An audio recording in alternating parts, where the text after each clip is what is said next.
This is a time when peace and self-determination are facing more complex threats than ever before.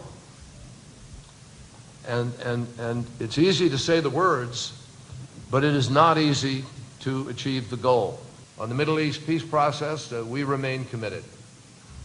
The parties met even last night.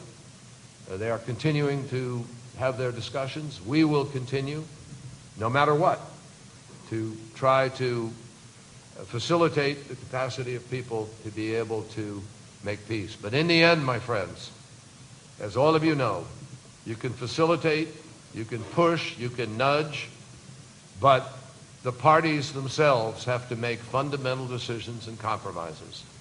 The leaders have to lead, and they have to be able to see a moment when it's there.